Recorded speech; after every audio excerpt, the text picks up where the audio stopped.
Why does everyone hate my PT Cruiser GT with the 5-speed? Hey YouTube, another PT Cruiser video for you. I've had this car about 6 weeks now, and I've put about, I don't know, maybe 1,500 miles on it. Zero problems, a joy to drive, and I have been shocked. Kind of was ready for it, but not ready the way I thought. But guys, everybody hates the PT Cruiser.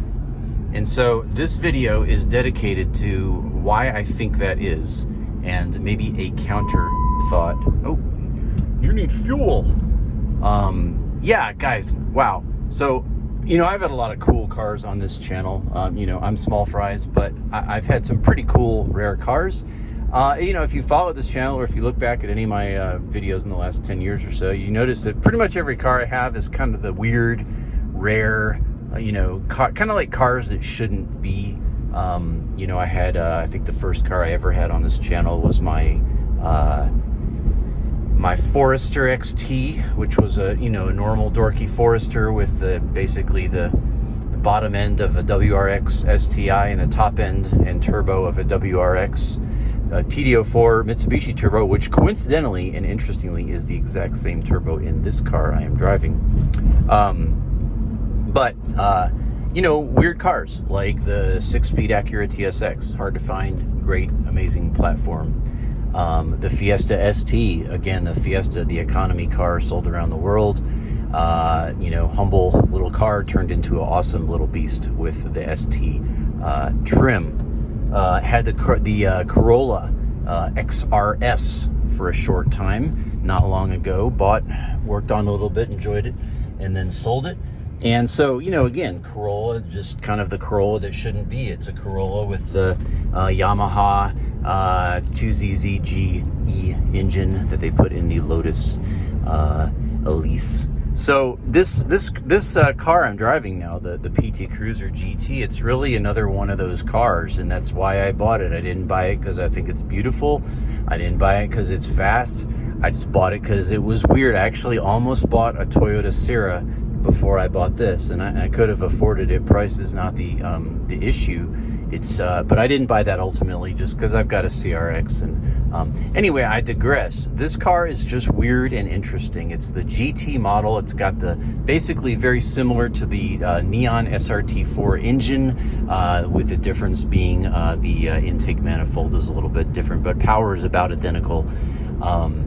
And with the 5-speed tranny, you really can't go wrong. And there's just, I've done a previous couple videos on what makes a GT and a little bit about this car, so I won't rehash all that. But even with all that, like, it's just, I knew people didn't like PT Cruisers, and to be honest, I didn't care for them, but I always thought if I can get a GT in the 5-speed that's in good shape, I'm going to snag it up and own it for a little while, like all the other cars on this channel. And man, people just hate this car. It's almost embarrassing now when you start talking car, you know, talk with people, and they're, you know, you start talking about the cars. And what do you got? Oh, well, yeah, you know, and it's almost embarrassing because just, you know, anyone, I mean, I'm going to pull up to, you know, meetings with people, or, you know, I'm in a parking lot and, you know, my friend's like, oh, what you got now? A PT Cruiser? What were you thinking? And, you know, so I've been thinking as I've been driving this car around and just getting so many reactions. Like, honestly, it's got to the point where I've quit even trying to explain what it is to people because they just look at me like I'm a moron. Like, why would you buy that? And honestly, I really think, like, if somebody, not that this will happen, because I don't know, maybe this platform totally sucks. Maybe everyone's right. But, you know, if someone like, you know, a Jay Leno, someone like Doug DeMuro would actually give it a chance instead of just, you know, write it off kind of the way he did in his review of it. You know, I really think that, you know, this car could get some traction and get some love because it really is a very special and unique and interesting car. So, you know, but do some outside shots here. But, you know, I just had some thoughts on, you know, why that is. And honestly, I just think this car has a stigma. This car has a stigma about it. Like, people, you know, you remember the band Winger, maybe? They were like a pretty cool band from the, I don't know, 80s and 90s. And they made music and got some hits and probably made millions. And then You remember what happened to Winger? Beavis and Butthead made fun of them, and they kind of like, that kind of like was the beginning of, you know, just a stigma that got placed on them for being this band that was kind of like second tier wannabe losers. And the sad thing is they're a really decent band. I mean, even now, like in 2023, they just released some new material that's just really good and innovative and very original sounding and very true to, you know, I mean, the guy that the headman of Winger is a like classically trained ballet dancer and musician and composes. All that's to say that the stigma idea, which is why I got that, is it's a real thing. And people just, you know, there's a stigma about this car. People think PT Cruiser and everyone loved it, and within 5 years everyone hated it. And, you know, that stigma is just keeps people from even giving it a chance. And I've talked to so many people that I've like, you know, I try to tell them about this car, and they're like, what, you know, what is it? I'm like, it's a PT Cruiser, but it's a GT. Like, before you judge, it's a GT 5-speed. It has a 240 horsepower, 260 torque engine with a 5-speed transmission. That is with my OEM Mopar Stage 1 tune. And, you know, but people can't get past, like, the way it looks, and they hate it. It's like there's this like mob mentality of like, well, everyone else hates it just like everyone else hates Winger. Well, if you don't like listen to any of their music, you know, like a lot of people hate Miley Cyrus. Have you actually listened to the songs she writes? She's a genius. Yes, she's doing like all kinds of weird stuff, but she's a musical genius. So there's just like this mob mentality about this car that people, you know, they don't even give it a chance. Like they've never even ridden in one or driven one.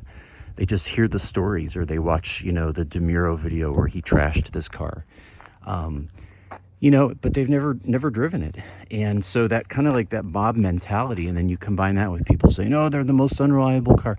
Are they? So here's the thing, guys, like I've learned a lot about this car. And yeah, there's a lot of them in the junkyards, but I think there's a reason for that. I think that this is the car that Grandma had and gave to the, you know, 17-year-old kid, and the kid, you know, never checked the oil and drove it, you know, through potholes and basically didn't care for it and destroy it because it was just unloved and unwanted and worth nothing, because the value on these plummeted around 2006 when they kind of became the staple for rental fleets. So yeah, like someone who's 17 who doesn't care about their car and just, you know, never ever gives it any attention. Yeah, like of course it's going to break. You neglect a car, it's going to break. And I think that's a lot of why this car has such a stigma for unreliability, because people just didn't take care of them. And, you know, again, the thing I've challenged a couple people, but honestly, I've just quit. I said, well, you know, have you ever driven one? You know, have you ever driven one? Because like if you drove one, you might change your tune. Like, yeah, it's kind of dorky looking, but 240 horsepower with a 5-speed in this car is quite fun, quite interesting. It's a very, very, very interesting car to drive and own. And, you know, the quality, I guess kind of the last thing I'll say, it's not bad. I mean, it's really not bad. It's very comfortable. It's very versatile. The quality of the, you know, I mean, just little stuff like the door handles, you know, the knobs and buttons. I've owned, I don't know, 15 Hondas, and yes, overall Honda quality is better, but I'm gonna say like some of the stuff in this car is on par or superior. I can't tell you how many door handles of Hondas I've watched break or broken myself just because they're just fragile plastic. I mean, this thing's got like these big thick metal handles and thick doors that clunk shut, you know, and just the little things, knobs, buttons, switches. Yeah, it's basic, but I don't think it's as garbage as people make it out to be. So I really just, again, you know, kind of in closing, why do people hate this car? I don't think they give it a chance. I think that there's a stigma, and people are just kind of like, you know, that mob mentality, and they don't really know until they drive one. And I'll tell you, again, as somebody that, you know, has owned a whole bunch of cars, and, you know, I could go get what I wanted, you know, to buy. I'm always looking for something interesting. I test drove this with an open heart, and 20 seconds into the test drive, I said, this is a special car that somebody's like really put a lot of thought into. Like, it took an interesting, weird, kind of dorky PT Cruiser platform, and they put a really good engine and suspension and transmission and all kinds of other just really tasteful styling cues on the car, and they made it something really special. I immediately knew, and decided not to judge, and let's just see what it's like. And so, again, about 6 weeks in, 1,500 miles, I'm about on my 4th or 5th tank of gas, and really enjoying it. So I will do a stage 1 review at some point with some acceleration. I'm in a neighborhood now, so I can't really do that, but I've enjoyed the stage 1 upgrade and the short shifter as well. Quite nice.